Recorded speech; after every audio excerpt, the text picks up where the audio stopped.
that you're asked to detect. So there's a set of strings, by definition, and the condition on these strings is that, oh, by the way, perhaps I should have put this first. The alphabet of these strings, input strings, is just binary, right? So your sigma here is just a set of 0 and 1, so it's just a binary alphabet, two different symbols.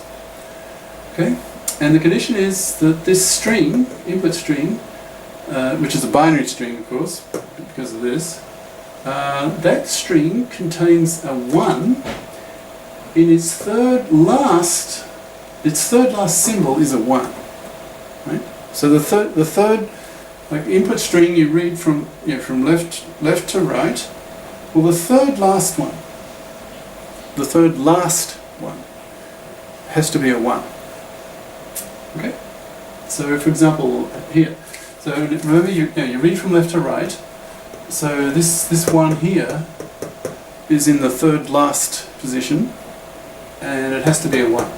So this automaton, label it N2, this non-deterministic finite automaton, call it N2.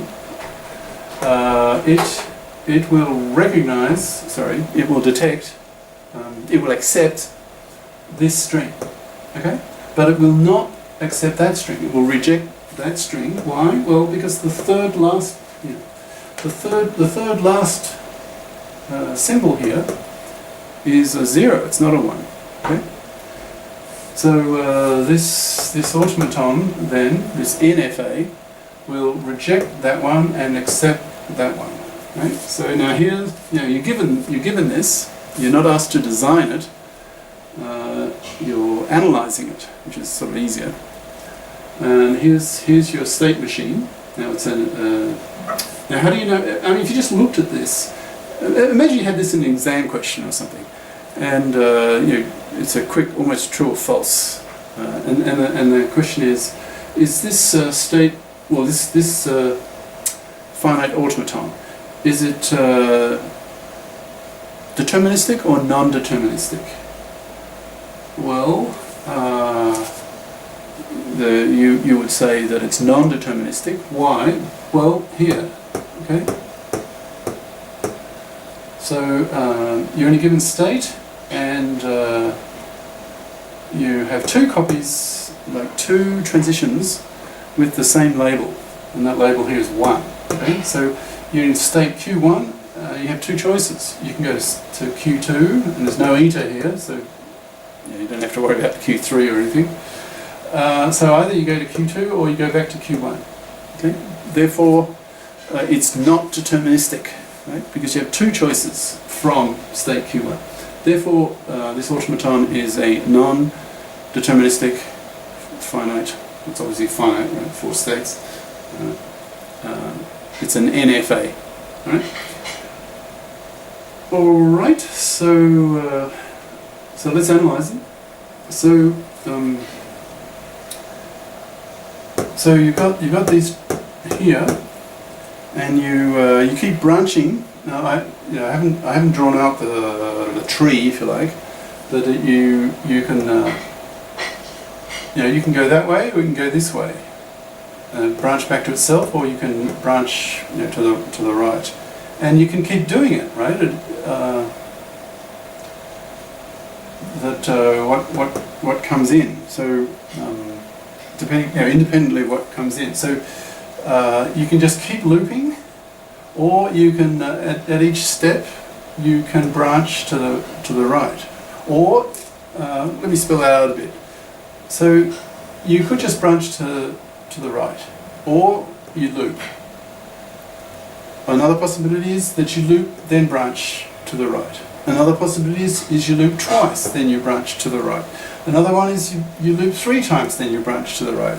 Or you could loop n times and then branch to the right, and it'll just go on and on. Right?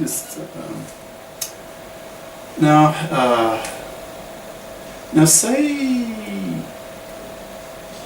your input string is of length 7, let's say, right? Now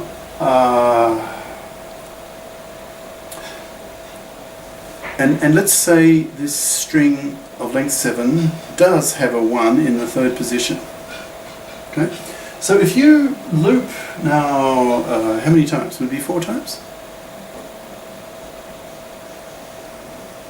Yeah. So if you loop 4 times, and then on the fifth character would be the fifth symbol. Let me just check.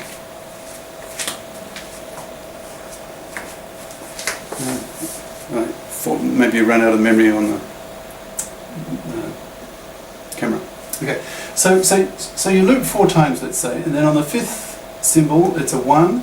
So you go here, and then you don't care what and then you will deterministically go to Q3 and then to Q4, and then you've run out of symbols in your input string, so you stop.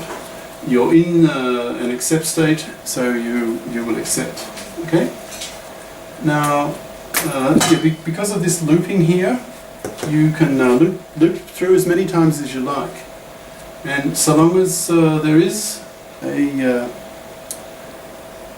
the third last symbol is a 1, you'll eventually get to here. One of those branches will get you to here. Okay. All right. Okay, now another two lines, so sort of effectively something a bit new. Now I've mentioned this twice already, so here it is spelled out a bit more explicitly, and we'll actually prove it in detail in coming boards in the future. But I'll say it again, but any NFA, non-deterministic finite automaton, so you can convert that NFA into a DFA. So the NFA and the DFA are equivalent, meaning they do the same thing. They recognize the same language. Right? They're effectively the same machine. Just a minute.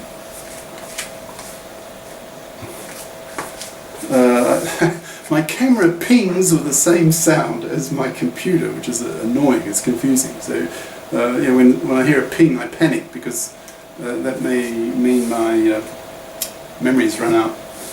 I really need to bother to clear the memory so I can use 32G rather than 7, which is sort of silly. But,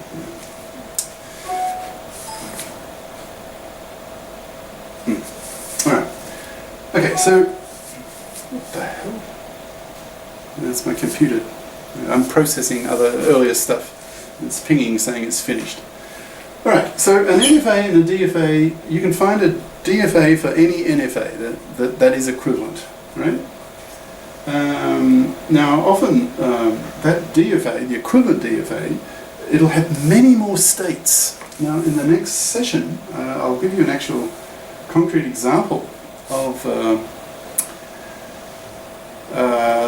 N1 that we talked about before. Our first example of an NFA. Now that NFA, it had 4 states, and its simplest, smallest equivalent DFA has 8, right? So double. And you'll actually see the state transition diagram for that DFA, the equivalent DFA, and you'll just see it's just a mess, right? So, well, I may as well stop and just show it to you.